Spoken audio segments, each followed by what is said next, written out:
నా పేరు కిషోర్. నేను హైదరాబాదులో ఉంటాను.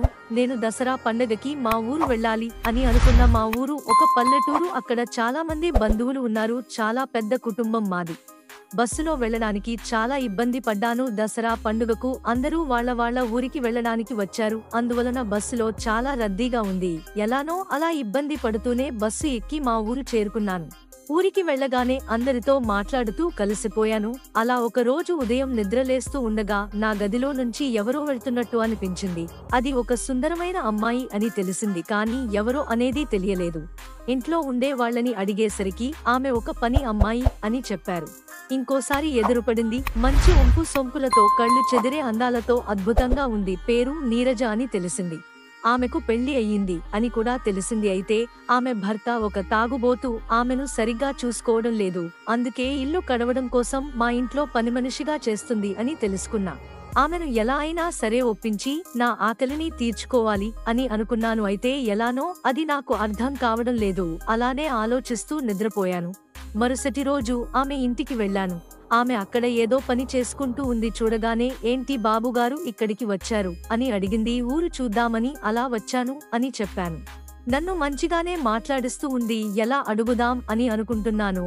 ఏదో అలా మాట్లాడుతూ మధ్యాహ్నం అయిపోయింది. తర్వాత నీ భర్త నిన్ను బానే చూసుకుంటున్నాడా అని అడిగాను. లేదు బాబుగారు, ఆయన ఒట్టి తాగుబోతు అని చెప్పింది. డబ్బుల కోసం అప్పుడప్పుడు నన్ను కొడుతూ ఉంటాడు.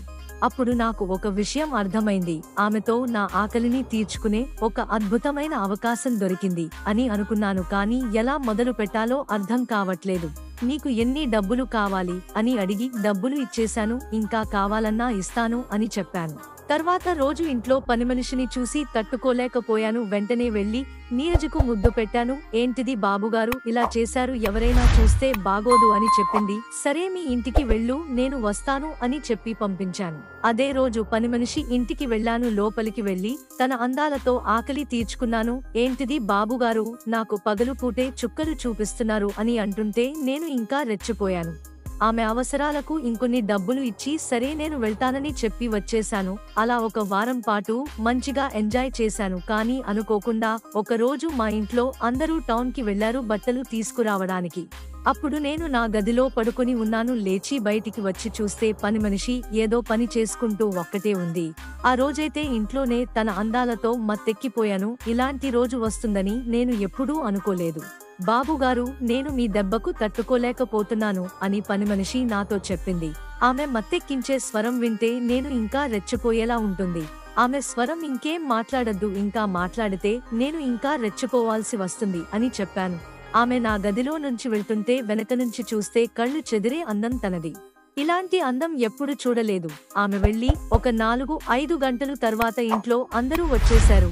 నేను కూడా పండుగను ఎంజాయ్ చేసి హైదరాబాద్ బయలుదేరాను. ఇలాంటి మరెన్నో ఇంట్రెస్టింగ్ వీడియోలను చూడడానికి ఇప్పుడే మన ఛానల్ ని సబ్స్క్రైబ్ చేసుకోండి. ఈ వీడియోని లైక్ చేసి షేర్ చేయండి. Thanks for watching.